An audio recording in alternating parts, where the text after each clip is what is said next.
I never thought I'd end up writing this down, but there's something about putting it all into words that makes it feel like I can finally breathe again. This isn't one of those stories people exaggerate for attention. Every single thing I'm about to tell you actually happened. No embellishment. No dramatics. Just the truth. My dad has the absolute worst luck with women. I'm not being dramatic, he really does. He has a type. And that type always seems to be unstable, manipulative, or downright dangerous. My mom, God love her, wasn't much better. Their marriage was a war zone. Shouting matches, slammed doors, long silences thick with resentment. I grew up watching them burn each other down. When they finally split, it hurt, but mostly I felt relief. Peace, even in its quiet, lonely way, was better than that chaos. After that, every woman my dad dated came with her own brand of disaster. But none came close to Lena. It was a few weeks before Christmas when he met her at a holiday party one of his co-workers threw in Portland. He'd just come out of a miserable 3-year relationship with a woman who manipulated him like it was sport. My dad's the kind of guy who thinks love means fixing people, so he stayed way too long. When it finally ended, I thought maybe, just maybe, he'd give himself a break. But then came Lena. He said she was different. That word alone should have been a red flag. According to him, she'd just left an abusive marriage. She told him she understood what it was like to be hurt. She was charismatic, funny, the kind of woman who made him feel seen. Finally, he told me over the phone, his voice light for the first time in months. Someone who gets me. She's been through hell too. We can build something real. I wanted to be supportive. Who was I to tell him what happiness looked like? But from the start, something about her felt off. For one thing, she never let him come over to her place, not once. She always had excuses. Her apartment was a mess, her roommate didn't like guests, she was embarrassed about where she lived. The excuses piled up, week after week, month after month. Then about 3 months in, my dad got a call late one night. He said the voice on the other end was a man's, sharp and angry. "Why are you talking to my wife?" My dad hung up, assuming it was her abusive ex trying to control her. He told the guy to screw off, but after that, cracks started to show. Lena kept her phone face down whenever she was with him. She'd ignore calls, step away to text, act cagey. One evening, he finally said, "Lena, who was that man who called me? Don't give me the crazy ex line again. Just tell me the truth." She started crying, real tears, trembling shoulders. "He won't sign the divorce papers," she said. "We're basically separated, but he's keeping me trapped. You don't understand how hard it is." For once, though, my dad didn't just take it at face value. He did something rare for him, he checked. One weekend, he ran into her parents at a grocery store. He mentioned her name casually, expecting awkward small talk. Instead, they looked surprised. Her mother smiled and said, "Oh, Lena and her husband are doing great. They just bought a cabin near the coast." That was it. The truth dropped like a stone. When he confronted her, she twisted it again, spinning some melodramatic story about how nobody understood her, how she couldn't leave him yet for complicated reasons. But he'd had enough. He ended things. That's when the nightmare began. It started small, late-night phone calls, dozens of texts a day. "Why are you doing this to me? We belong together. You don't get to walk away from me." Then came the appearances. She showed up at his job with lunch, left handwritten notes under his windshield wipers, and then she called me. The first text she sent was harmless enough. "Hi, I'm Lena, your dad's girlfriend. Just wanted to get to know you." I ignored it. But silence didn't discourage her, it provoked her. Soon, she was texting me as often as she texted him. When I stopped replying altogether, she changed tactics. After I got married and had my daughter, the packages started coming. Baby clothes, tiny toys, even a pink blanket with my daughter's name stitched into the corner. That was the moment I realized Lena wasn't just obsessed with my dad anymore. She had shifted her focus to us. She started referring to herself as Grandma Lena. The first time I read those words, I felt physically sick. I never opened a single package after that. I either returned them or donated them straight away, but she didn't stop. One evening, my dad's roommate opened the door to find Lena standing there, smiling like she was dropping off cookies to a neighbor, holding a glass casserole dish. "I made this for him," she said sweetly. "I noticed he's been losing weight." He told me later he didn't even hesitate. He dumped the whole thing straight into the trash after she left. "Man," he said to my dad, shaking his head, "that looks sketchy as hell. You don't eat food from someone who shows up uninvited like that." That same week, my dad filed for a restraining order. That night at 1 a.m., she came to my apartment. My husband was working an overnight shift, and by pure luck, my daughter was spending the night at my aunt and uncle's. I woke to pounding on the door. Hard, deliberate thuds that rattled the frame. "I just want to see my granddaughter," she screamed through the door. "Why are you keeping her from me? We're family now." My heart hammered as I stood frozen in the hallway, listening to her voice slur through the wood. When she finally left, I peeked through the peephole. She'd left banana bread on the doorstep. I didn't touch it. My husband threw it out when he got home. The next night she came back, this time meaner. "Open the damn door," she shouted. "We need some girl time. Don't be rude." I grabbed my phone with shaking hands and called the police while she kept pounding, the sound echoing through the building. My neighbor across the hall, a big guy, ex-Marine, opened his door and barked, "Cops are already on the way. You better get the hell out of here." She froze, then bolted, sprinting into the park across the street. The police never found her that night, but a few days later, my dad's restraining order was finally approved. We moved out of state not long after. For a while, things went quiet. Every so often, I'd get a random text from an unfamiliar number. "How's your dad? How's the baby?" I never responded. I just saved every message just in case. I wanted to believe it was fading out, but then something else happened. Something that tore old scars open. Back in high school, I dated a guy named Aaron. He was my first real love, the kind that feels like forever when you're 17. We wore promise rings, planned our imaginary wedding, even talked about baby names. But I was young and selfish. During one of our breakups, I got involved with someone else, and that was the end of us. I handled it badly. Years later, out of guilt, I found him on Facebook and sent a message. "I'm sorry for how I hurt you." By then, I was married with a daughter. He replied kindly, told me it was water under the bridge, and we stayed acquaintances online. Then he started dating a woman named Sabrina. And Sabrina was unhinged. When things got serious between them, Aaron unfriended me out of respect. Fine by me. But a few months later, I got a nasty message from her directly. "You're pathetic. Move on already." She mocked the promise rings, called me desperate. I ignored her, thinking it would die out. It didn't. Over the years, she created fake accounts, Instagram, Twitter, Snapchat, you name it, to harass me. Every time I blocked her, she came back under a new name. Then this year, after my divorce, I joined a dating app. I wasn't expecting much, but I matched with a guy named Nate. He seemed normal. Charming even. We texted for weeks, talked on the phone. His voice was deep, confident, real. We agreed to meet at a cafe. I sat there waiting until she walked in. Sabrina. She strolled right up to my table, grinning like she'd just pulled off the prank of the century. "Hey babe," she said. I froze. Then she sat down and started talking. She told me everything. How she'd been behind every fake account, how she'd gotten one of her male friends to play Nate's voice over the phone, how she'd been watching me for years. She said Aaron once told her I was his first love, and ever since she couldn't let it go. She admitted she used to track my posts to see if Aaron and I were in the same city. She knew where I worked. She knew my daughter's name.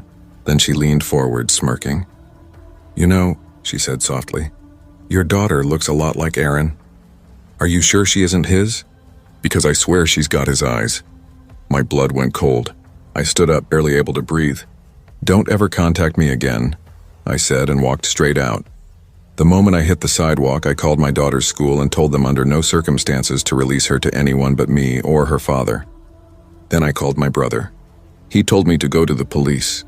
I did. But just like before, they said there wasn't enough proof to press charges. It's been months since that day. I haven't heard from Sabrina. My brother thinks she just wanted to make her point, that she's done now. But I don't feel safe. Every time I post online, I wonder if she's watching. I've locked every account, changed my locks, warned my neighbors. But paranoia doesn't fade that easily. Between Lena and Sabrina, I've learned something I wish I never had. When someone fixates on you, there's almost nothing you can do to make them stop. You just learn to live with the fear, like a shadow that never leaves.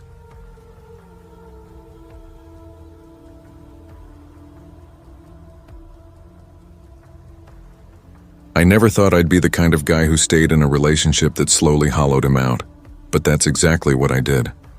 My name's Trevor, and for almost 4 years I was tangled in the chaos of loving a girl named Harper. If you asked anyone who knew us, they'd probably say we looked perfect together. College sweethearts, Always in photos, smiling, holding hands at parties. We looked happy, picture perfect even. But behind all that, the truth was uglier. Harper was beautiful, magnetic even. She had this gravity that pulled everyone toward her. But she also had a way of bending the world until everything revolved around her mood. When she was happy, it felt like sunlight after weeks of rain. But when she wasn't, and that was most of the time, she made damn sure you paid for it. I think I stayed because I kept chasing that first version of her, the girl I met before everything got dark. It was my junior year at Westbrook University. I was working part-time at a pizza joint off campus, scraping together rent for the crummy 2-bedroom I shared with my roommate. Jace, he was the wild one, always dragging me to parties, always saying I needed to loosen the hell up. One Friday night, he wore me down. "Come on, man," he said, tossing me a hoodie. "You're turning into a ghost. It's just one party." I didn't want to go. I hated the pounding bass, the beer-soaked floors, the fake smiles. But that night, Harper walked in. She wore a tight leather jacket, ripped jeans, and a smirk that made it look like the room already belonged to her. She wasn't the prettiest girl there, but something about her presence, how she carried herself, how her eyes lingered, pulled people in. Pulled me in. She walked straight toward us. "You got a lighter?" she asked. I shook my head. I don't smoke. Jace did, though. He flicked his Zippo open and held it out. She leaned in close, the flame dancing between us, and I caught her perfume. Vanilla, but with an edge, something smoky, sharp. She took a drag, blew the smoke to the side, then locked eyes with me. "You don't look like you belong here," she said. That was Harper. No filter, no hesitation, just straight through your armor. We talked for hours that night. I don't remember half of what we said, just that I couldn't stop wanting to hear more. By the end of the night, she had my number. By the end of the week, she had my time, my thoughts, my everything. At first, it was thrilling. She lived like she was allergic to boredom. Midnight drives, sneaking onto rooftops, skinny dipping in lakes we weren't supposed to be near. I'd never met anyone like her. But cracks appeared fast. If I couldn't hang out because I had to study, she'd blow up my phone with messages. "You don't care about me. You're boring. Why am I even with you?" If I went out with friends, she'd show up uninvited, eyes blazing, ready to stir chaos. Jay started calling her Hurricane Harper. He said wherever she went, trouble followed. He wasn't wrong, but whenever I thought about leaving, she'd break down, crying, apologizing, swearing she'd change.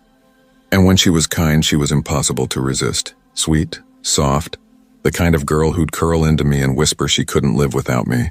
I told myself I could handle it. Everything changed that February night. Harper begged me to drive her to the Overlook an hour out of town. It was freezing and I had a paper due the next morning. "Come on, Trev," she whined, tugging at my sleeve. "You never do anything fun anymore."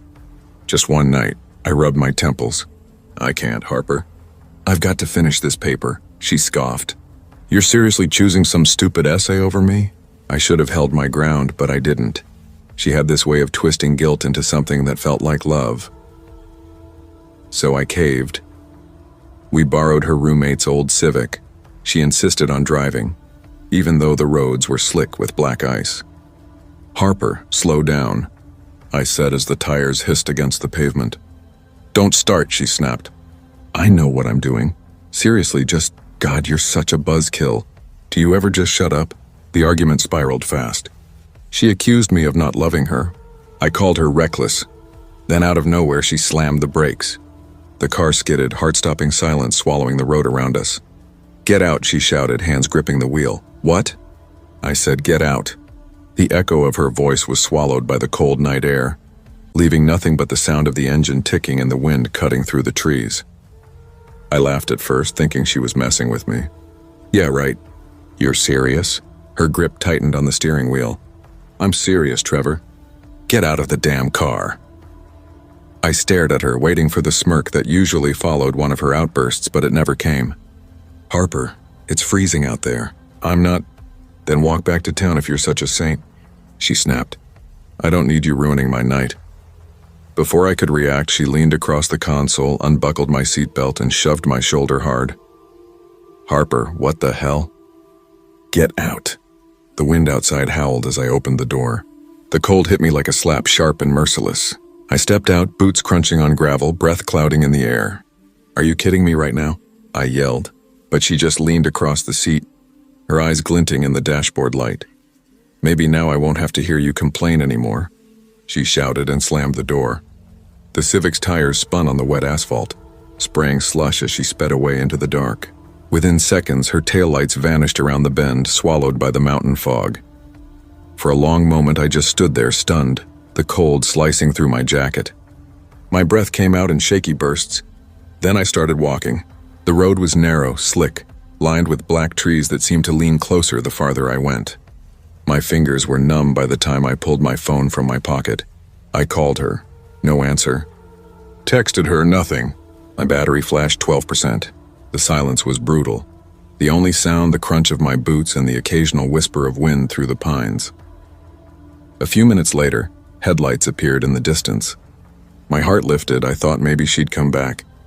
But the car just passed, spraying cold water across my legs before disappearing into the night. That's when I realized Harper's phone was still in the car's cup holder. She'd left without it. And that, God help me, that was the last time anyone saw her alive. The next morning, they found the Civic halfway down a ravine. The driver's side door was wide open, the headlights still faintly glowing. But Harper wasn't inside. They searched for weeks, helicopters, dogs, volunteers combing the woods, but her body never turned up. And me? I didn't tell the cops everything. I said we argued and she drove off. I didn't mention she'd kicked me out on that mountain road. Didn't mention that I let her go, that I left her to whatever was waiting out there. That was 2 years ago. I've tried to move on. I really have. But Harper hasn't let me.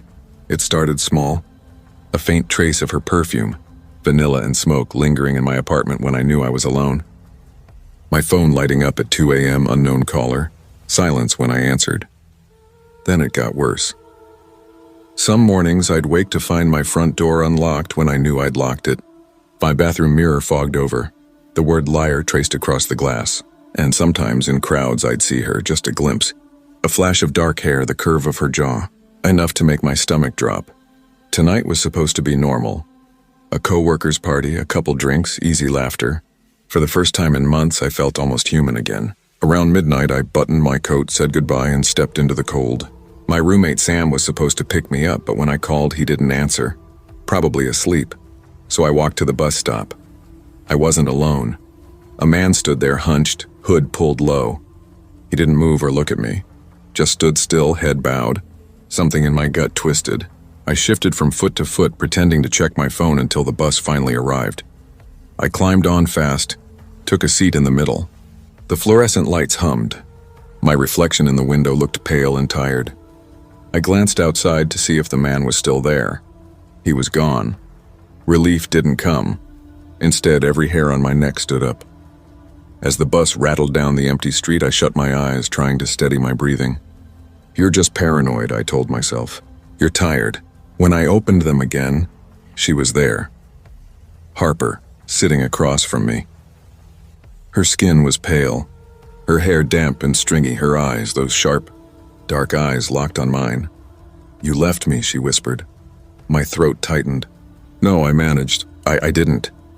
Her lips curled into something like a smile, but her voice came out low and venomous. "You left me to die." I shot to my feet, stumbling backward. "Stop, you're not real!" The other passengers turned to stare. An old woman frowned. A kid whispered to his mom. But when I looked back, Harper was gone.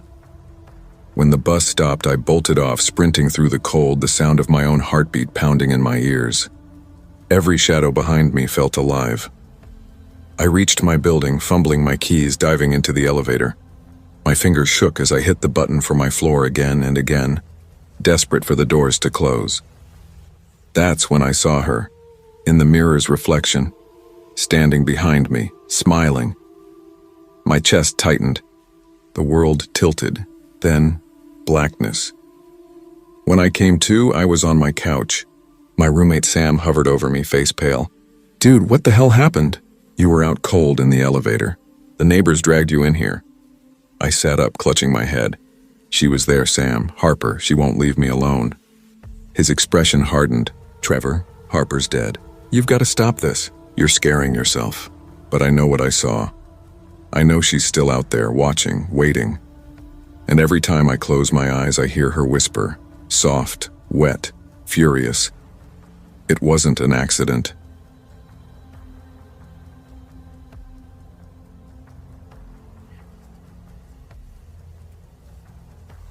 I always tell myself that high school relationships don't really matter in the long run.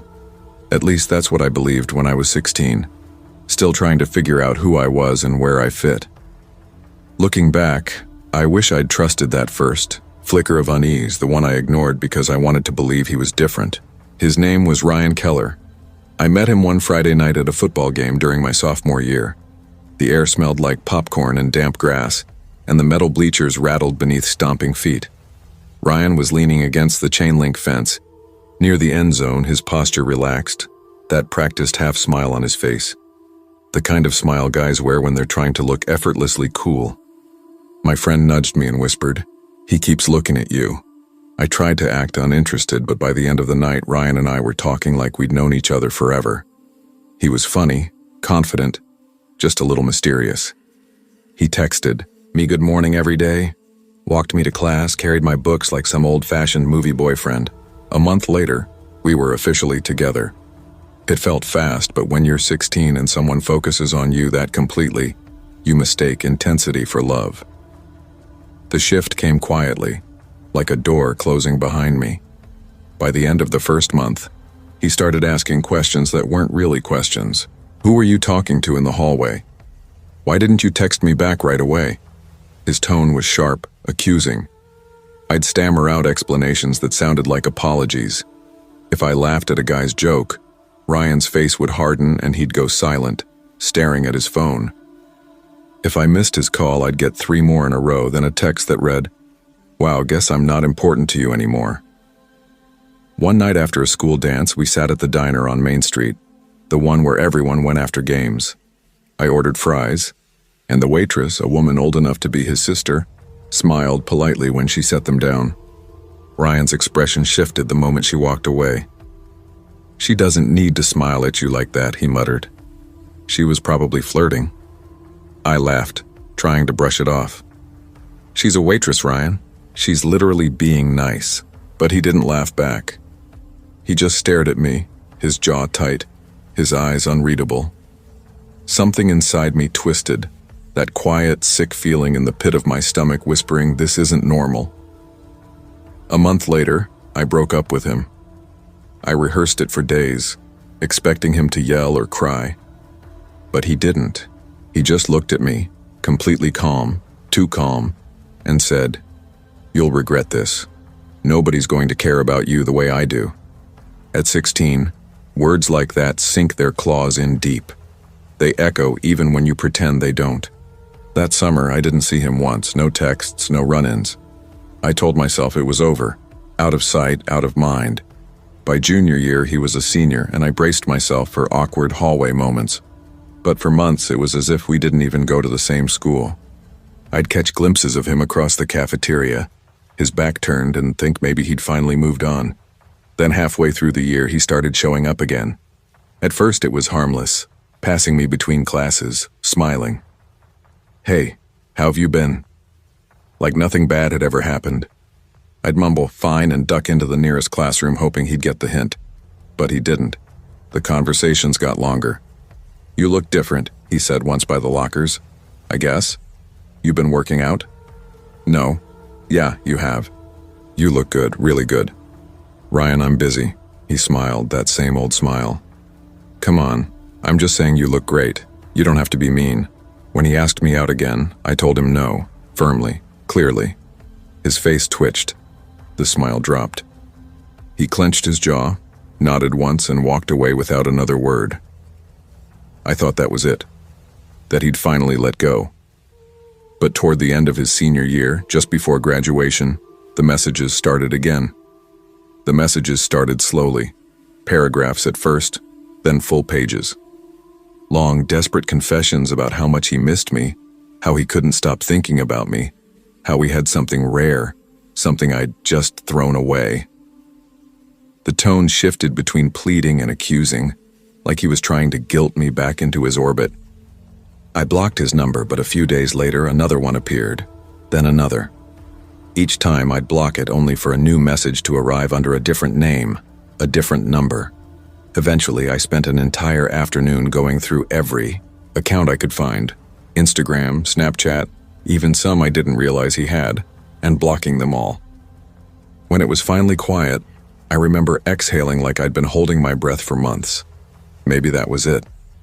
Maybe that was the final nail in the coffin. For a while, things were peaceful. By senior year, Ryan was just a rumor floating around.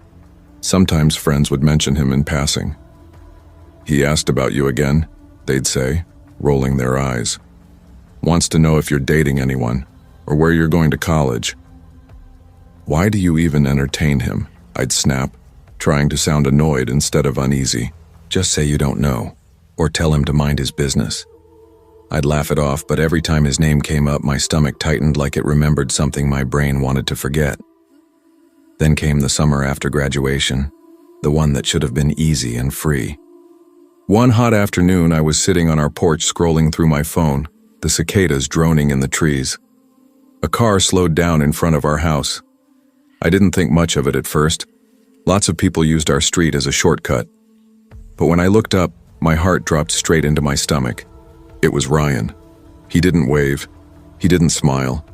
He just sat there in his old gray Honda, engine idling, staring at the house, at me. I froze, pretending not to notice, then stood up as casually as I could and walked back inside.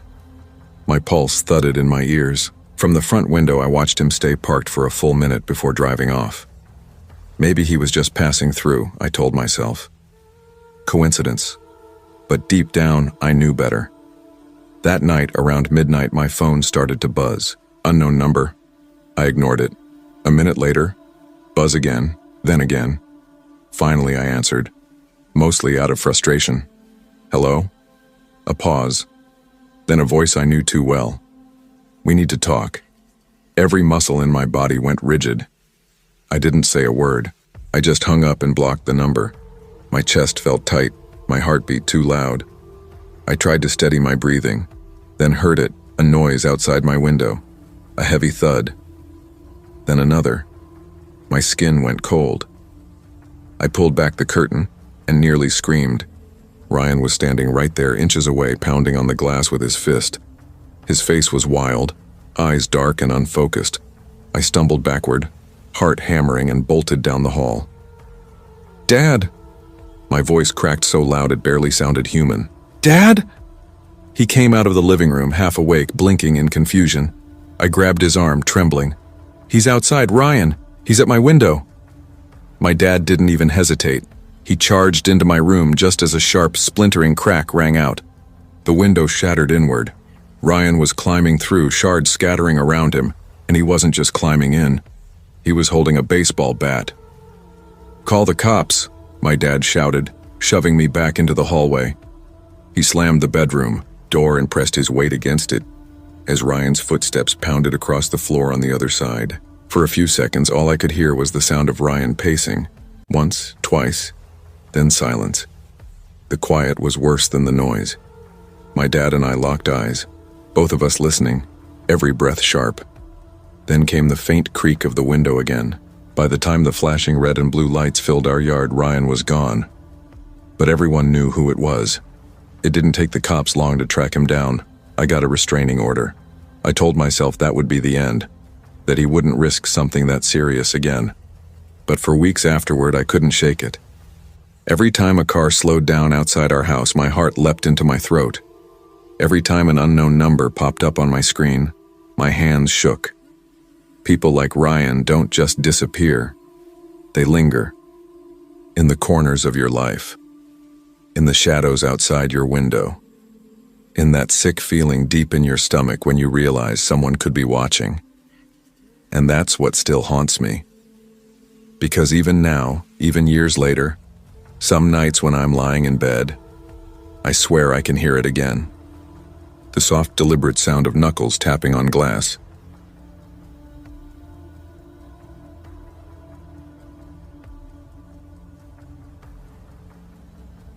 I never thought a short relationship could end up shaping years of my life, but looking back, that's exactly what happened.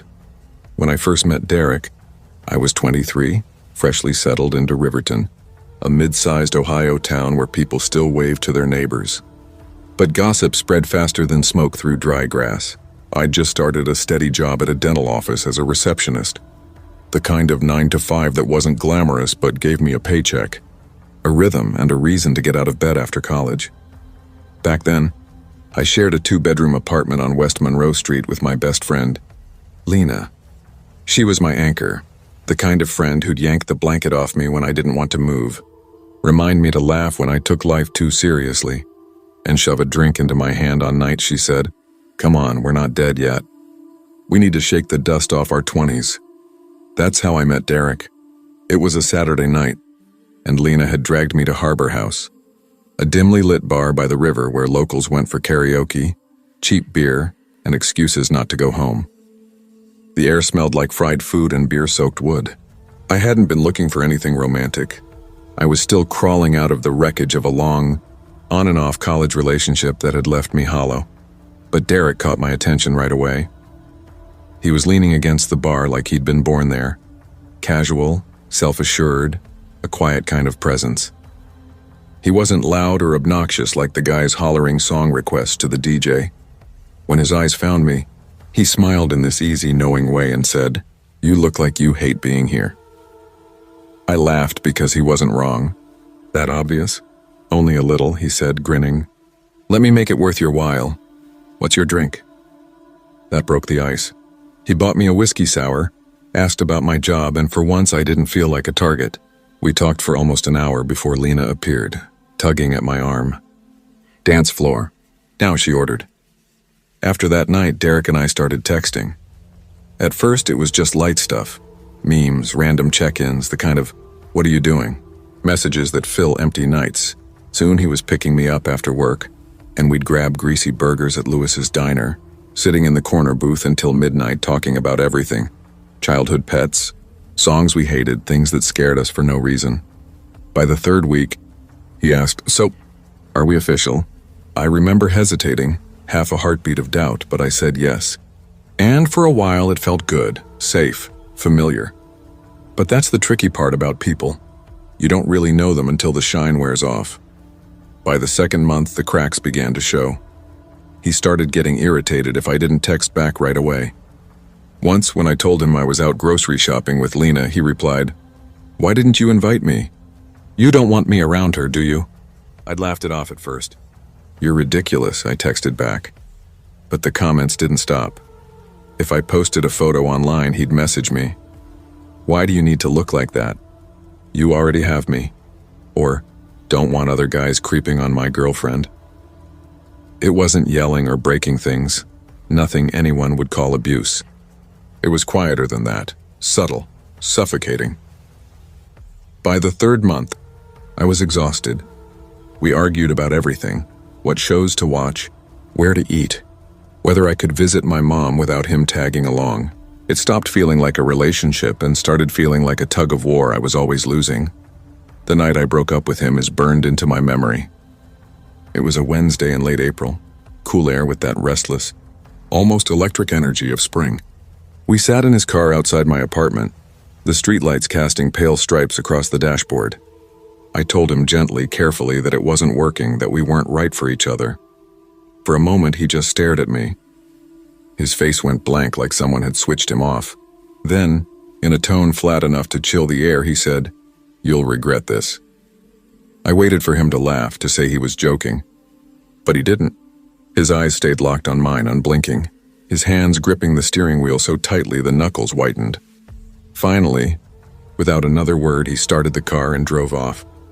I stood on the sidewalk, the taillights fading down West Monroe, a pit forming deep in my stomach. I didn't know why, but it felt like something in me had just been marked. At first, things seemed fine. Derek didn't text, didn't show up, didn't make a scene. I told myself he was just bitter and licking his wounds. I went on with my life, went to work, had drinks with Lena, tried to push him out of my head. For a while, it actually worked. 2 months later, the text started. The first came from a number I didn't recognize. Just one line, "You're pathetic." I stared at it for a long moment before deleting it. Probably a wrong number, I told myself. But the next day, another text from a different number appeared. Everyone can see what kind of person you are. I blocked that one too. But every time I blocked one, a new number popped up. The messages got meaner, vile, personal. Whore, useless, you'll die alone. I knew it was Derek. Who else could it be? The tone was unmistakable. Self-righteous, wounded, cruel in that quiet way he'd always been when he felt wronged.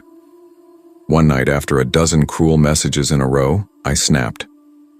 My hands were trembling as I typed, "Derek, I know it's you. Stop. If you keep this up, I'll go to the police." No reply. For about a week, the messages stopped. I felt this fragile relief, like maybe I'd finally scared him off.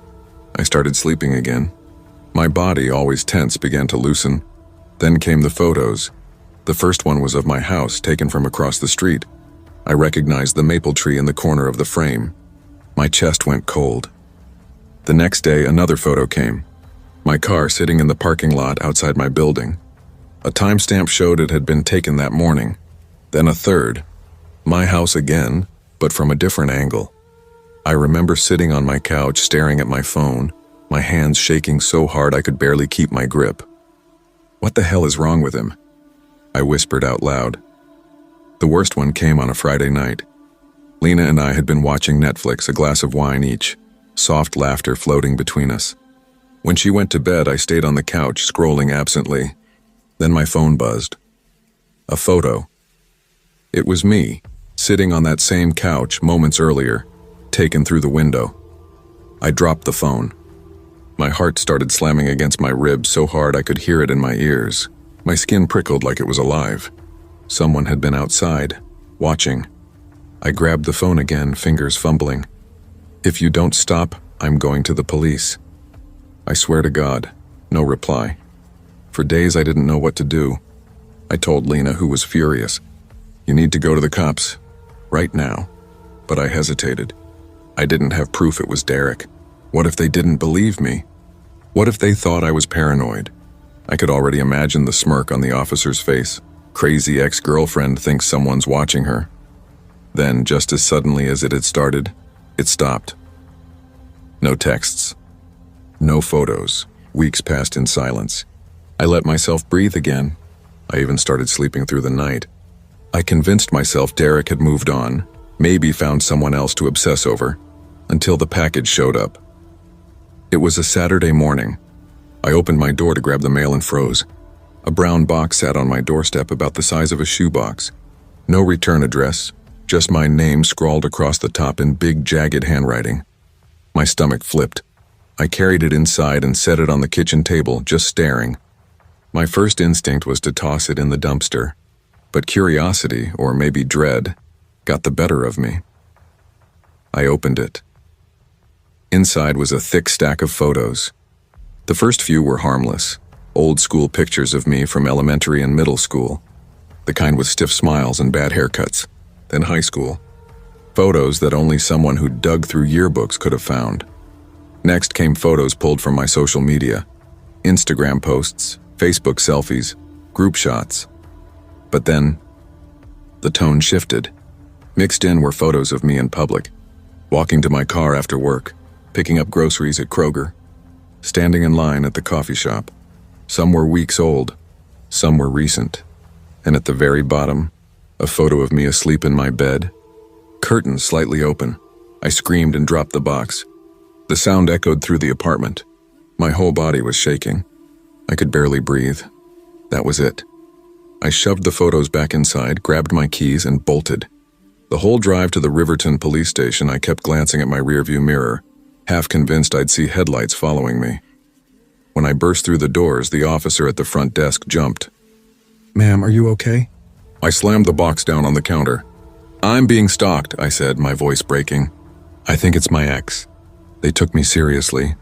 2 detectives sifted through the photos, asked questions, took my statement. They promised to look into Derek. 2 days later, they called me in. Derek had confessed. When the police questioned him, he cracked fast. He admitted to everything, the texts, the photos, the package. He said he just wanted me to feel what I'd done to him. That breaking up had humiliated him, and he wanted me to be scared just like he'd felt. Hearing that made me sick. He didn't apologize. He didn't look remorseful, just bitter, hollow, seething with something that looked like hate. The police issued a restraining order.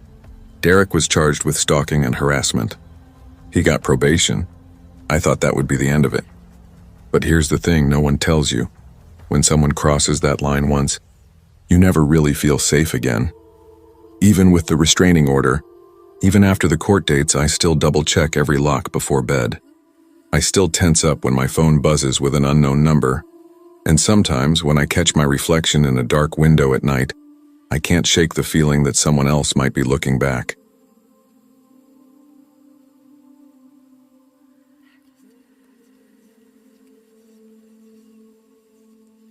I wish I could say I saw all the red flags early on. Truth is, I ignored them, because I didn't want to be alone. That's how this whole mess started. I met Laya almost 7 years ago at a friend's barbecue in Tulsa, Oklahoma. I was 22 then, fresh out of a long relationship and too focused on working extra shifts at the auto shop to bother chasing anyone new. But Laya, she had that kind of energy that pulled people in. Loud laugh, smart mouth, the kind of woman who didn't care what anyone thought. My buddy nudged me that night, grinning. "She's trouble in a leather jacket, man. Don't say I didn't warn you." I laughed it off. I should have listened. At first it was exciting. She'd show up at the shop during my breaks, bring me tacos from that little stand off 11th Street, and sit on the hood of my truck, teasing me while the older mechanics pretended not to watch. She'd joke about their beer guts, steal my fries, talk about places she wanted to run off to. She was fun, unpredictable. We weren't the kind of couple who made plans for movie nights or quiet weekends. We'd end up at some dive bar or driving to random towns just because she got restless. I loved that wildness in her. For a while, it made me feel alive again. But that unpredictability turned into volatility fast. She'd blow up if I didn't answer her texts right away. Once, when I told her I couldn't lend her money for rent, she hurled a glass at my kitchen wall so hard it shattered above the stove. "You're a selfish prick," she screamed, tears streaking her mascara. "You said you loved me." I remember standing there, heart pounding, glass crunching under my boots, realizing I didn't recognize the person in front of me anymore. I broke things off with her 3 times in those first 2 years. Every time she'd crawl her way back, crying, apologizing, swearing she'd change. "I'll do better, I promise," she'd whisper, clutching my shirt. "Just don't leave me again." And every damn time I let her in. I told myself she just needed help, someone who wouldn't give up on her. Looking back now, I know I was just afraid to be alone. The final time we got back together, I thought maybe things were different. She'd landed a job at a diner on Route 66, claimed she was staying clean, said all the right words in that soft, trembling voice that made me want to believe her. For 7 months I tried. I really did. But one night, while looking for my keys in her purse, I found a bag of meth tucked behind her wallet. My stomach dropped. When I confronted her, she swore it wasn't hers, that someone must have slipped it in at work. But I knew that night I told her she had to leave. She screamed until her voice cracked, begged me not to do this. "You're abandoning me when I need you most," she cried, slamming her fists into her knees. I stood there, jaw clenched, every nerve in my body screaming to just end it. "I've had enough, Laya," I said quietly. "You need to go." I called her mom and said she needs to be out of here tonight. I don't care how. Either you come get her or I'm calling the cops. I hung up before I could talk myself out of it. That should have been the end. But with Laya, endings didn't stick. 2 weeks later, my phone started blowing up in the middle of the night.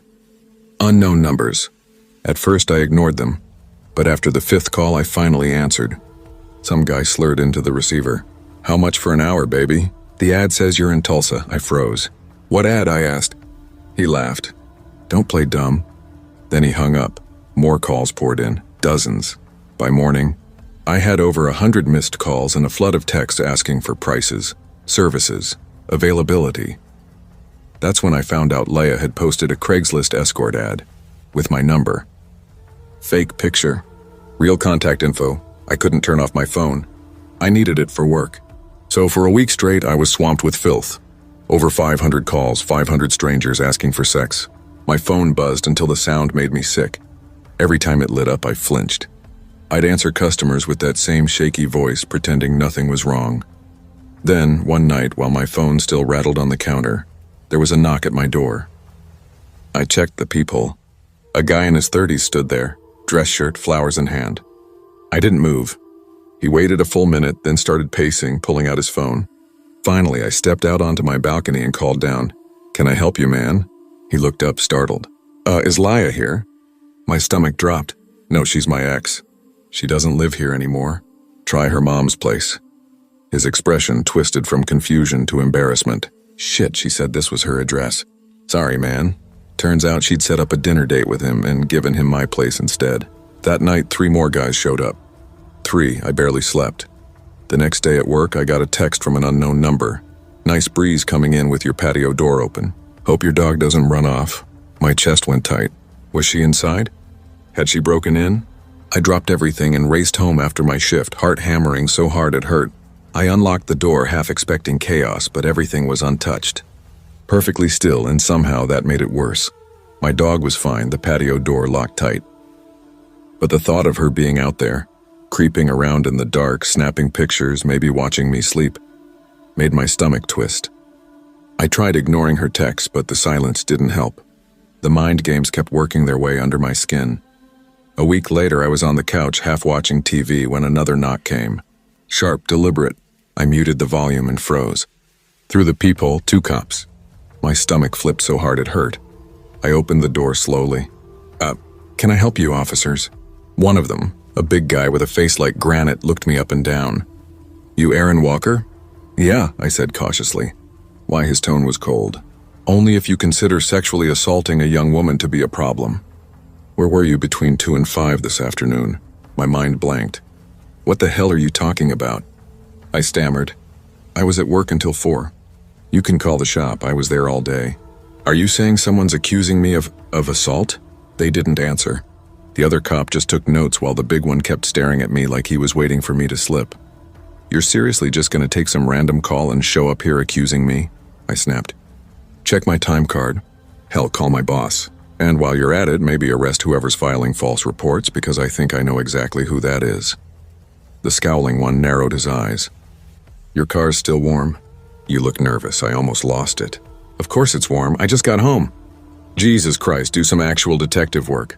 They exchanged a look, muttered something about verifying my alibi, and finally left, saying they'd be back if my story didn't check out. They never came back. The next day, I called the station to follow up. The woman on the line said there was no record of any officers dispatched to my address. No incident report, nothing. I sat there gripping my phone until my hand went numb. I was starting to feel like I was losing my mind. A few quiet weeks passed.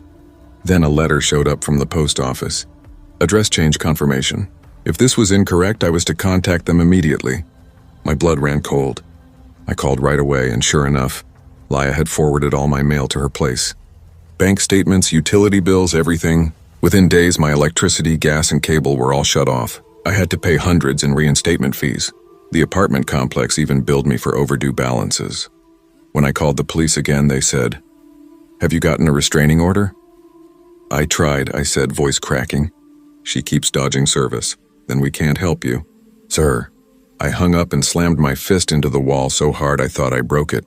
Eventually, Laya got herself arrested. She'd smashed a guy over the head with a beer mug at some bar. Assault with a deadly weapon. 3 months in jail. It wasn't long, but it was the best 3 months of my life. No calls, no texts, no knocks at the door. I could sleep again. When she got out, I braced for impact. Weeks passed. Nothing. For the first time in years, I felt a flicker of hope. Maybe she'd moved on. Then one morning, I woke up to a text from a new number. No message, just a photo of a positive pregnancy test. I stared at it numb. I didn't reply. The next day, another text. This time, a photo of a woman's torso, cropped at the shoulders, hand resting on her stomach.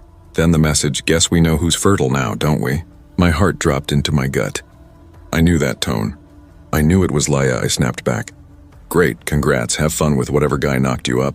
"Leave me the hell alone." She fired back a stream of insults, half incoherent, all venom, but I didn't answer. I'd learned not to feed the fire. A few mornings later, I was running late for work.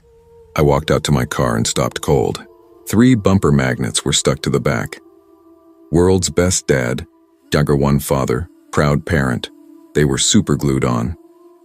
I cursed under my breath, clawing at them, but they wouldn't budge. Already late, I yanked open the driver's side door and froze. 5 pounds of dog shit smeared across the seat stuffed with open condoms. The smell hit like a punch. Are you fucking kidding me? I gagged, stumbling back. I had no time. I scooped it out with a plastic bag, did the fastest half clean of my life, and still ended up sitting on remnants. I drove to work reeking like a dumpster, windows down, stomach lurching the whole way. That day I finally replaced my busted driver's side window. I couldn't give her another opening, but the dread never left. It's like living with static under your skin. I keep wondering what she'll do next, what she's planning while I sleep. People always ask, why didn't you change your number? Because I refuse to let her win. I'm not going to rearrange my whole life just to make her happy. Why didn't you move? Because I can't. My rental history's crap, and breaking a lease would wreck me financially. So I stay. I stay and I wait. And every night when I hear a knock, see a shadow outside my window, or get a text from an unknown number, I wonder if it's her.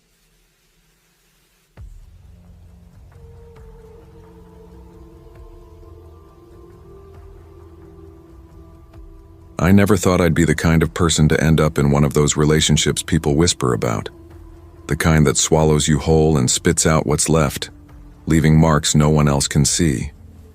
Looking back now, it feels less like a love story and more like something out of a horror movie. Maybe that's why I'm finally putting it all into words. I was 18, barely 2 weeks past my birthday when I met her. For the sake of this story, I'll call her Vanessa.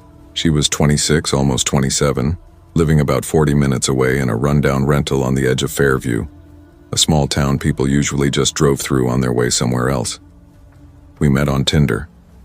She messaged me first. Vanessa, you're kind of cute for your age. You seem different. Me. Different? How? Vanessa, not like the boys who just want nudes. You've got this old soul vibe. Me. An old soul, huh? Guess I'll take that as a compliment. Vanessa, you should. So you gonna come see me or what?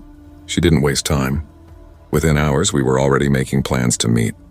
Neither of us had a car, so I did the dumbest thing imaginable. I asked my mom to drop me off at a friend's house.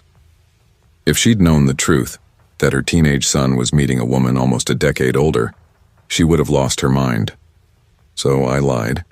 She sighed, handed me some cash, and gave me that look only moms can give. Don't do anything dumb. Call me if something happens, okay? I will, Mom, I promised, knowing I wouldn't. Vanessa's house was small and dim, the kind of place where time seemed to stall. The air smelled faintly of cheap wine, weed, and lavender candles that burned low in the corners. The blinds were always closed, muting the world outside. Within half an hour, she pulled a small pill from her pocket and grinned. Ever roll before? Roll? I asked. Ecstasy, baby, she said, placing it on her tongue for a second before holding it out to me. Trust me, it'll change your life. I've never done anything like that, I admitted. She leaned closer, her breath sweet and sharp. Then tonight's your first time. Don't worry. I'll take care of you. I wanted her approval so badly it hurt. I wanted to seem older, fearless. So I took it. That one decision shifted everything. The next year and a half of my life started unraveling from that moment. The first month was a blur of neon lights and sleepless nights. I spent more time at Vanessa's place than I did at home. My mom didn't like it, but she figured it was just first love. She had no idea that I was knee-deep in alcohol, weed, and pills, that half the time we weren't sober. And yet, when things were good, they were euphoric. Vanessa made me feel like I was floating, like the world revolved around us. She'd laugh, kiss me hard, call me her little old soul. But when things turned bad, when her voice sharpened and her temper flipped, it was like living inside a thunderstorm that never ended. The breaking point came one night at a party we hosted. My best friend Caleb showed up with his girlfriend. My dad stopped by, along with a few of Vanessa's friends. Music was pounding through cheap speakers in the backyard, lights strung up across the fence, drinks flowing freely. Everything felt perfect for a while. Then Vanessa's mood shifted. Her smile faltered, her eyes darkened. She stared at me like I was a stranger. Who's that girl you keep looking at? She snapped suddenly, loud enough for people nearby to hear. What? Vanessa, what are you talking about? Don't play dumb with me, she hissed, slamming her cup down. You've been flirting all night. The music didn't stop, but everything else did. Every laugh, every conversation around us seemed to fade. I could feel everyone's eyes turning toward us as the tension thickened, the air around her buzzing like static before lightning strikes. That was the moment, when the party lights glared too bright, and Vanessa's smile twisted into something cruel, that I realized love shouldn't feel like this. She'd gone through my phone earlier that day. I didn't even realize it until I saw the look in her eyes, tight, burning, dangerous. She'd found my text with Jenna, a girl I'd been best friends with since I was 12. The messages were harmless, inside jokes, old memories, but Vanessa didn't see it that way. "You think I'm stupid?" she screamed, her voice echoing over the music. "You think I don't see the way you talk to her? You like her, don't you?" "Vanessa," I tried to steady my voice, "they're just texts. She's my friend, that's all." "Bullshit," she spat. "You've been flirting." "Don't lie to me." Before I could get another word out, she started hurling things. Beer cans clattered against the wall, an ashtray shattered on the floor, and a lamp crashed near my feet, scattering glass across the rug. My heart pounded so hard I could barely breathe. "Vanessa, stop, please," I begged, holding my hands up. "Everyone's outside, they can hear you." But she didn't care. Her face twisted, eyes wild, and she stormed into the kitchen. The sound of a drawer yanking open made my stomach drop. "Vanessa," I called, my voice cracking. "What are you doing?" She turned, a knife glinting in her hand under the dull kitchen light. "If you ever leave me," she said, her tone deadly calm, "I swear to God I'll make sure you regret it." I froze. My legs felt locked, my heart slamming against my ribs so violently I thought I might pass out. "Put it down," I whispered, taking a cautious step back. She lunged, not stabbing but swinging, reckless and fast. The knife cut through the air inches from my chest. I stumbled backward, hit the doorframe, and bolted out into the backyard. "Dad!" I yelled, grabbing his arm. "She's got a knife." The music stopped. The night split open with shouting. My dad rushed inside, yelling her name. Vanessa met him head-on, shrieking threats so violent they didn't sound human. My dad's voice thundered back, trying to calm her, trying to be louder than the chaos. Caleb stood frozen by the fence, his face pale and rigid, his girlfriend gripping his sleeve. It was a blur after that. People pulling us apart, the sound of glass crunching under boots, someone crying. Eventually we left, me, my dad, Caleb, and his girlfriend. I didn't look back. I never stepped foot in that house again. That was 3 years ago. Vanessa's married now. She's got a kid. Sometimes, every few months, my phone buzzes with a message request. Long paragraphs about how she misses me, how she wasn't herself back then, how she's changed. I've ignored every single one. Because here's the truth. I wasn't in love. I was prey. Vanessa saw a depressed, inexperienced 18-year-old and molded me into what she needed. Obedient, dependent, too high to recognize my own reflection. The first thing she ever said to me in person still echoes in my head. She'd laughed, brushing my arm lightly, her voice almost teasing. "You're never going to see your family again," she'd said. Back then, I thought it was a joke. Now, I know it was a warning. I've been sober since the day I walked out of that house, except for the occasional beer at a bar with friends. I'm in a healthy relationship now, one that doesn't feel like walking on glass. But sometimes when it's quiet and the world feels still, her voice creeps back in, soft, syrupy, venomous. And that's the part that still scares me the most.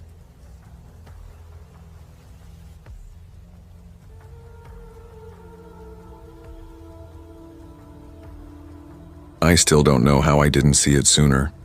Maybe I didn't want to. Maybe I needed to believe the best in her. To believe that love meant forgiving the small things, the little moments that didn't sit right.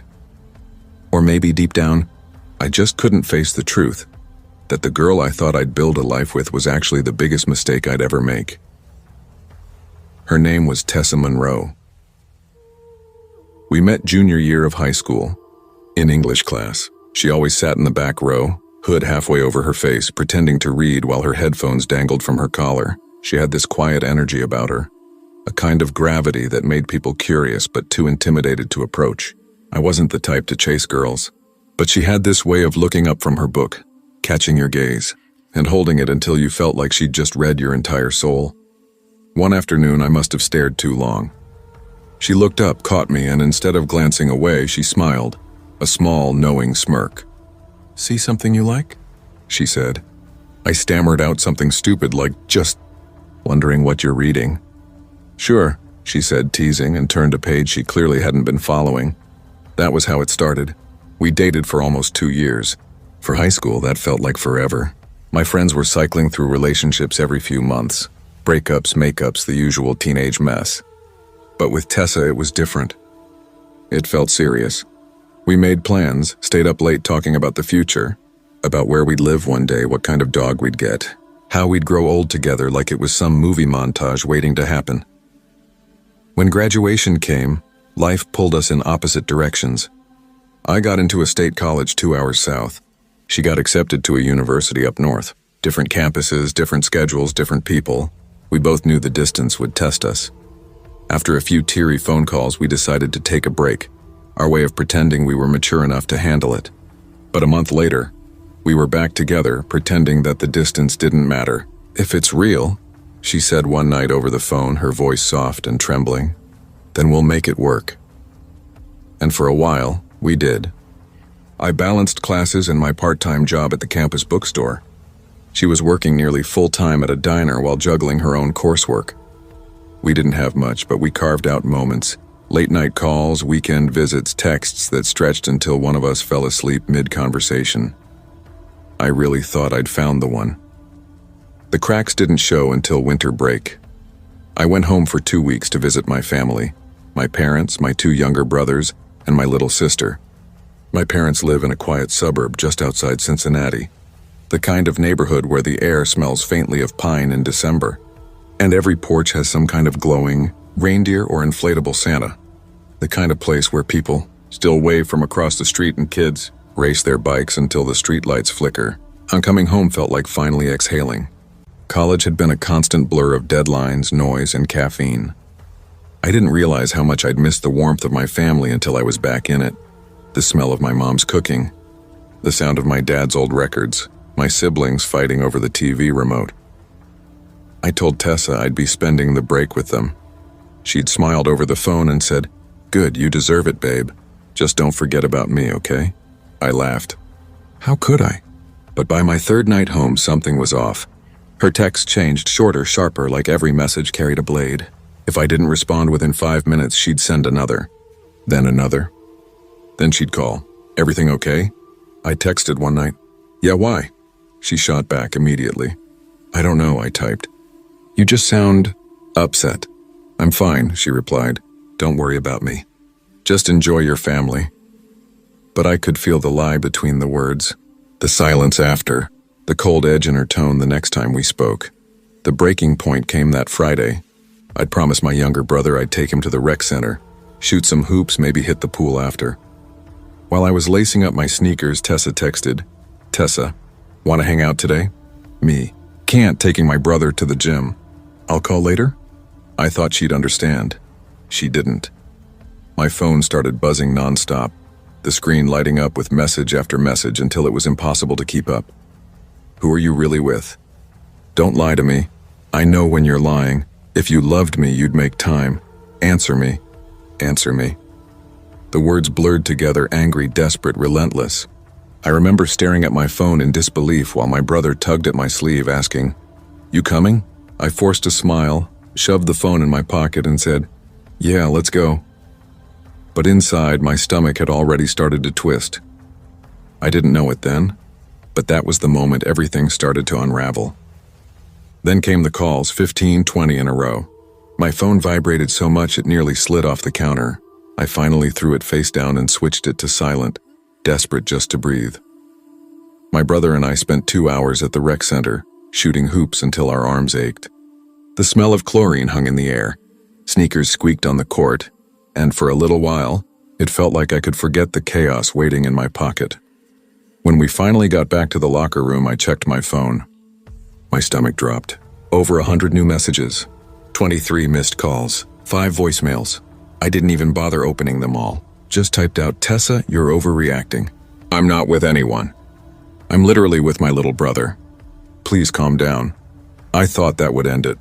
I was wrong. When we got home, all I wanted was a shower and some peace. The hot water hit my skin, washing away the sweat and tension. I stood there longer than I should have, just trying to reset. But when I stepped out, towel around my waist, I froze. Tessa was sitting on my bed, arms crossed, eyes locked on me, dark and unblinking. For a second, I thought my brain had short-circuited. "What the hell, Tessa?" I stammered. "How did you even... What are you doing here?" She smiled faintly, like she'd been waiting to be asked. "Your parents let me in. They said it was fine." My heart sank. Of course, my parents didn't know any of this.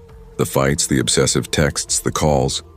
To them, she was still the sweet girl I'd dated since high school. "You can't just show up here," I said, my voice sharp now. "You scared the hell out of me." "You weren't answering me," she said flatly. What was I supposed to think? That I was busy. With my brother. "Like I told you," I snapped. She didn't move, just sat there, eyes tracking me, her silence heavier than the air itself. I felt cornered in my own room, damp towel clinging to my skin. Finally, something in me cracked. "This isn't working anymore," I said. "We're done." That was when her face changed, like a mask peeling back. The softness vanished, replaced by something cold and vicious. "If you break up with me," she hissed, "I'll tell your parents you've been hitting me." My blood ran cold. "What the actual hell are you talking about?" "That's not true." She gave a slow, careless shrug. "They'll believe me." I shook my head, disbelief mixing with rage. "No, they won't. Not after I show them the insane texts you've been sending me." That hit her. The smirk faltered, but only for a second. Then she burst into tears. Loud, dramatic sobs that filled the room. "You can't leave me, Alex," she wailed. "I love you too much. We're meant to be together. You don't just walk away from that." I'd had enough. "Dad!" I yelled. Footsteps thundered down the hallway. My dad burst in, face flushed, eyes darting between me, half-dressed and dripping, and Tessa curled on the bed crying. "What's going on here?" he demanded. "She won't leave," I said, voice shaking with anger. "Please, just get her out of here." At first, he tried reasoning with her. "Tessa, you need to go. This isn't appropriate." She shook her head, tears streaking down her cheeks.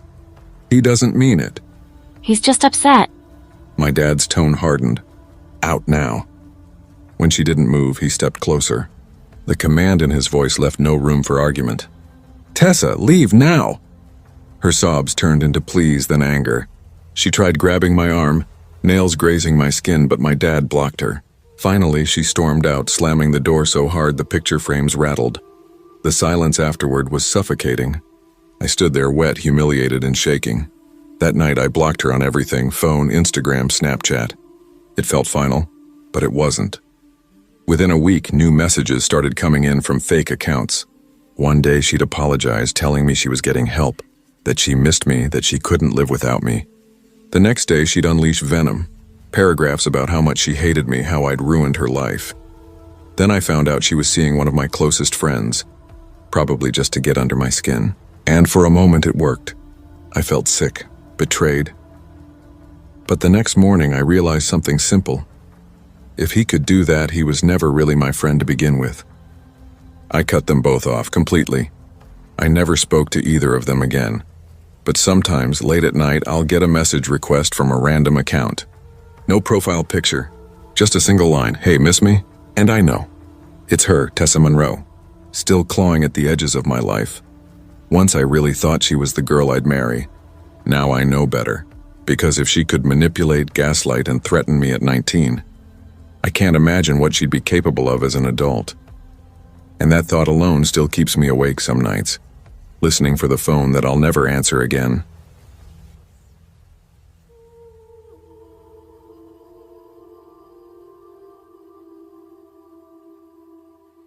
I was 22 when I moved to a new city. Not far, maybe 20 minutes from where I grew up, but it felt like another world. The streets were louder, the air thicker with exhaust and coffee, and people actually walked around after dark, laughing beneath the neon hum of bar signs. I wasn't used to that kind of energy. The move made sense. I'd landed a bartending job downtown and was set to start school in a couple of months.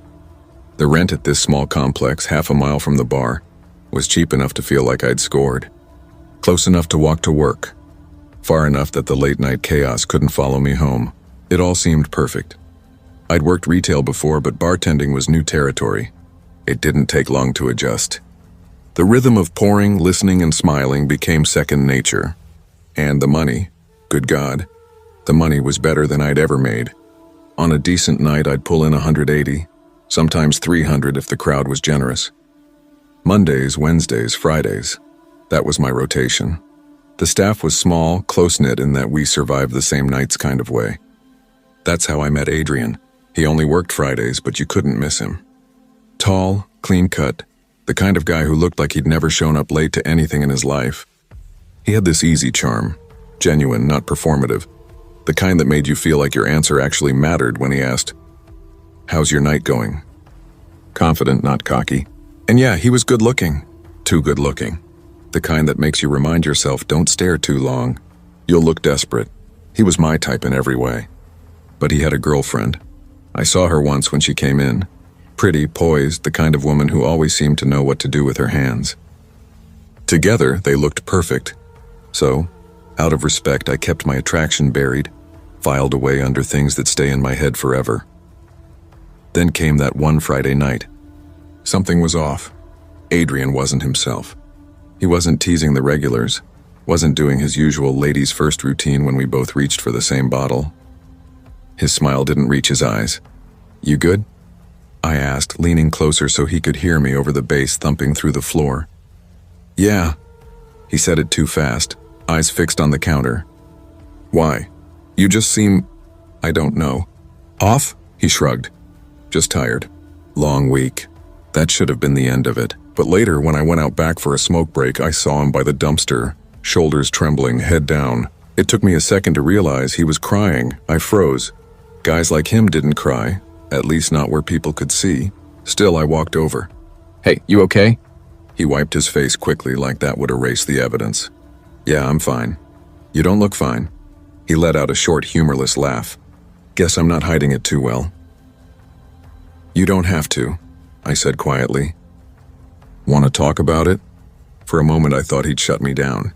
Instead, he exhaled and muttered, "My girlfriend." He swallowed hard. "She cheated on me." My chest tightened. "Oh my God, I'm so sorry." He shook his head, staring at the ground. "We've been together 4 years. I thought she was it. Then I find out she's been screwing some guy from her work." "That's brutal," I said softly.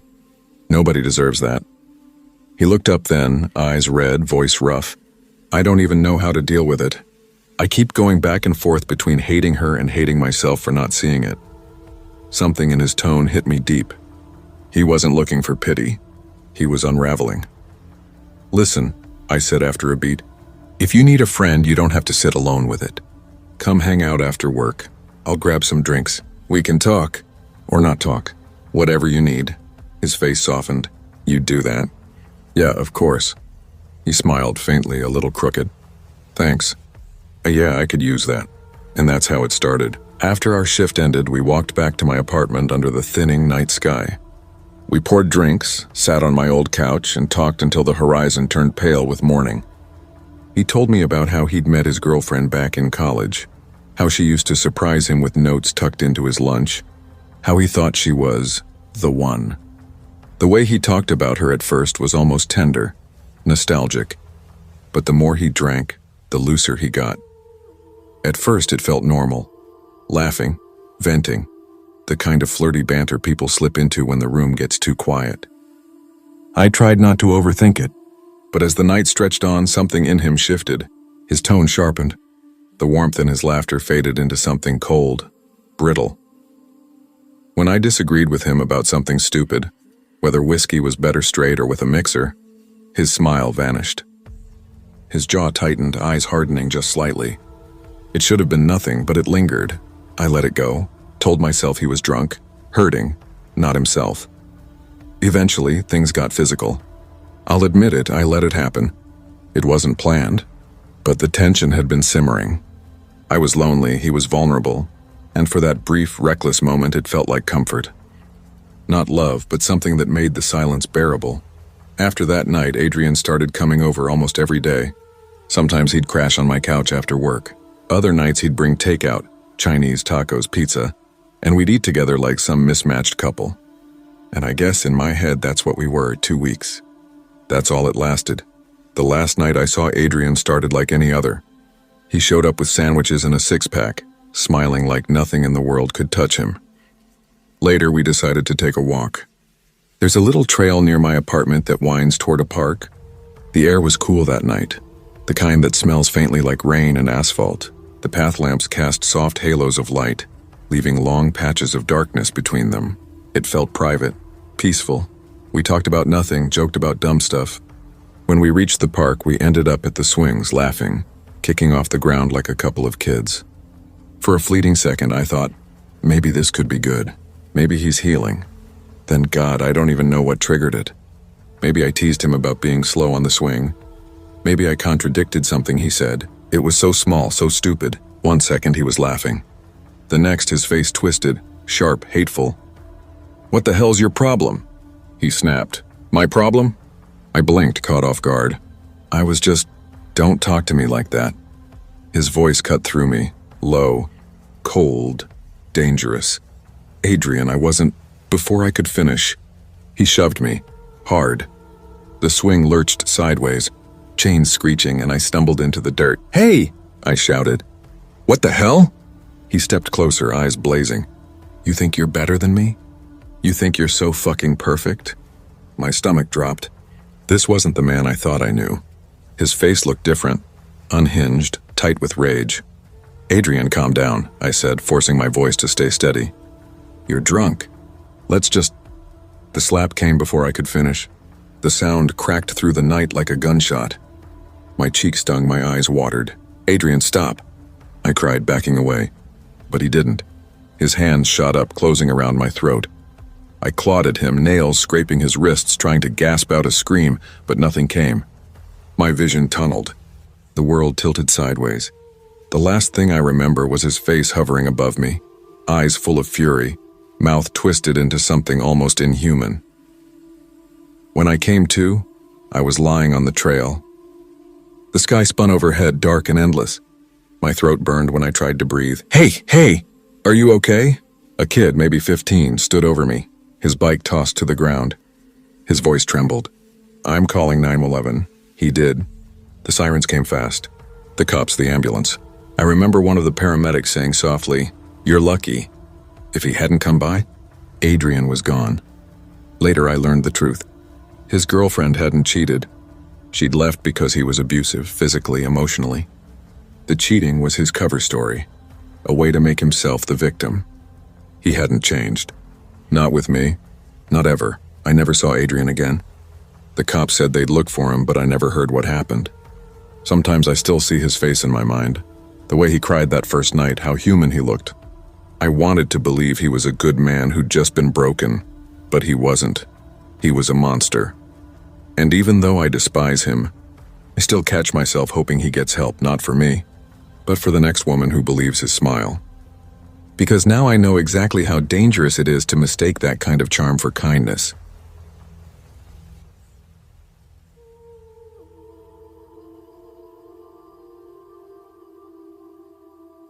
I never thought I'd be the kind of person who ended up in one of those nightmare stories you see on the news, the kind where someone's past comes crawling out of the dark to destroy whatever peace you've managed to build. But a few months ago, something happened that made me realize how fragile safety really is. You never truly know what's hiding in your blind spots. To explain it, I have to go back 7 years ago when I first met Eric Dalton. I'd just graduated from Ohio State University, 23, eager, and still clinging to that post-college optimism that makes you think hard work alone will protect you from bad things. I had landed my first real job as an assistant accountant at a mid-sized firm downtown in Columbus. I just signed the lease on a tiny one-bedroom in Clintonville, an old brick building with creaky hallways and paper-thin walls. But it was mine, and that meant something. Eric came into my life almost by accident. A coworker, Lauren Price, had dragged me to a Friday happy hour with some of her friends. I wasn't much of a drinker, but I wanted to fit in. That's when she introduced me to him. He wasn't flashy or loud, just solid, grounded. The kind of man who made you lean in when he spoke because his voice was low and steady. He was tall, maybe 6'2", with dark hair that stayed slightly messy and a bit of stubble that made him look older than he was. I remember thinking he looked like someone who knew who he was. When he stepped away to grab another drink, Lauren elbowed me. "You like him, don't you?" She teased, smirking. I rolled my eyes. "He's interesting, different." "Different," she repeated, laughing. That's what everyone says before they fall in love. Eric and I started dating casually after that. Coffee dates, late-night drives out to the countryside, those endless 2 a.m. phone calls where you talk about everything and nothing. He wasn't big on compliments or romantic gestures, but there was a quiet steadiness to him that made me feel safe. After 6 months, he started spending most nights at my place. It felt natural, inevitable. One evening, we were sitting on my thrift store couch, pizza box between us, when the topic came up. "Are you sure about this?" I asked, half smiling. He smirked. "Jess, I've got, 3 pairs of jeans and a TV at my place? I'm basically living here already. Might as well help with the rent." I laughed. "When you put it that way." For a while, it really was good. He'd cook when I worked late, fix things the landlord ignored, pick up groceries without being asked. My friends thought he was quiet, maybe too quiet, but I told them that was just his way. I thought I'd found someone dependable, but that didn't last. The drinking started small, beer with dinner, whiskey before bed. At first I brushed it off. Everyone unwinds sometimes, right? But then came the temper. One night I came home late after a client meeting. The apartment was dark except for the faint glow of the streetlight filtering through the blinds. Eric was sitting on the couch, motionless, a half-empty glass beside him. "You couldn't text me?" His voice was low but sharp. I froze. "I told you this morning I might be late." "You always have an excuse." He slammed the glass down and the cheap coffee table cracked under the force. After that, arguments became routine. Sometimes he'd sulk in silence.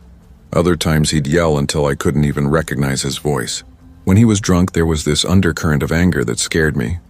Not because he hit me, but because I could tell he wanted to. A year in, I couldn't take it anymore. We were in the kitchen, me gripping the counter, him pacing like an animal. "I can't do this anymore, Eric," I said, my voice shaking. "I feel like I'm walking on eggshells every single day." His face twisted. "So you're just giving up? After everything?" "I'm not giving up," I said quietly. "I'm protecting myself. I can't live like this." He stared at me for a long, terrible moment, eyes cold and unreadable. Then without a word, he grabbed a duffel bag, threw in a few clothes, and walked out the door. That was the last time I saw him. Or so I thought. Years passed. Life moved on. I focused on my career, made new friends, dated again. Eric became just another failed relationship from my 20s, an old scar I didn't feel anymore. Until a few months ago. It was a Thursday. I'd left work early, stopped at the grocery store, and got home just as the sun was dipping below the trees. I set my bags on the counter and poured myself a glass of water. The air was still quiet. Then I heard it, the unmistakable sound of my front door opening. Every hair on my body stood on end. The kitchen was tucked in the back corner of the apartment, no clear line of sight to the front door. My heart pounded so hard it felt like it echoed in my throat. Slowly, I leaned around the doorway. The door looked closed. "Hello?" My voice came out thin, trembling. Silence. I stepped through the apartment, forcing myself to check every room. Living room, bedroom, bathroom. Empty. Everything was exactly where it should be. I told myself maybe I'd misheard. Maybe it was another door down the hall. Still, the unease stayed, crawling under my skin like static. Over the next week, small things began to happen. Quiet, almost dismissible things. The front door would be cracked open when I was certain I'd locked it. My hairbrush showed up in the wrong drawer. A coffee mug went missing from the dish rack. I told myself I was overworked, distracted, losing track of things. But each night, I slept a little lighter. Then came the night I woke up certain someone was watching me. My eyes opened to darkness, and at the foot of my bed stood a figure. Tall, broad-shouldered, perfectly still. My throat closed. The shadows swallowed his face, but I knew it was a man. I couldn't move, couldn't breathe. He stood there for what felt like forever, his silence heavier than sound. Then, without a word, he turned and walked out of the room. A faint creak, the whisper of the front door closing softly behind him. I jolted upright, shaking so badly I could barely hold my phone. 911, I gasped. Someone was in my apartment. I saw him. He was standing right at my bed. When the police arrived, I could hardly speak. They searched the place, no forced entry, no footprints, no signs anyone had been there. Just my word against empty air. They wrote a report, offered some hollow reassurance, and left. I didn't sleep at all. 2 nights later, it happened again, worse this time. I woke to the sound of slow, deliberate footsteps outside my bedroom door. My stomach turned to ice. I grabbed my phone from the nightstand and dialed 911, Columbus Police. What's your emergency? There's someone in my apartment, I whispered, my voice barely audible. Please send someone. He's inside. Stay on the line, ma'am. Officers are on the way. I jumped out of bed, locked the door, and pressed my back against it. Seconds later, the handle rattled violently, followed by pounding. Jessica! A man's voice shouted. My blood ran cold. I knew that voice. Eric, I whispered, barely breathing. Jess, open the door. I know you're in there. Don't make this worse. His tone cracked, desperate, trembling with anger. I'm sorry, okay? I just need to talk to you, please. Tears blurred my vision. I backed into the closet, squeezing myself into the dark, cramped space. The pounding stopped. Then came the splinter of wood, the door giving way. Heavy footsteps. Jess. His voice was closer now, just a few feet away. Don't hide from me. You don't need to be scared. I pressed a hand over my mouth to stifle a sob. My heartbeat thundered so loud I thought he might hear it. Then more pounding, but this time from the front door. Columbus Police. Open up. Silence. Then Eric's footsteps retreated. I heard the scrape of the living room floor, the click of the deadbolt, the front door swinging open. By the time I dared crawl out of the closet, 2 officers were inside, Officer Ramirez and another, handcuffing Eric in the middle of my living room. He looked thinner, hollow-eyed, his clothes dirty and hanging off him, nothing like the man I'd once loved. Later I found out what had happened. After we broke up, his life had fallen apart. He'd lost his job, drifted, ended up homeless. He'd never returned the spare key I'd given him years ago. All this time he'd been letting himself in while I was at work, eating my food, sleeping in my bed, living in my space without me knowing. That night, he hadn't broken in. He'd just come home. I testified against him. The judge sent him to a rehab program instead of jail. A small part of me hopes he gets better, but another part of me will never forget the sight of him, standing in the shadows of my bedroom, silent, watching. Now, every night before bed, I check each lock 3 times, because sometimes the scariest thing in the world isn't a stranger breaking in, it's someone you once trusted with everything.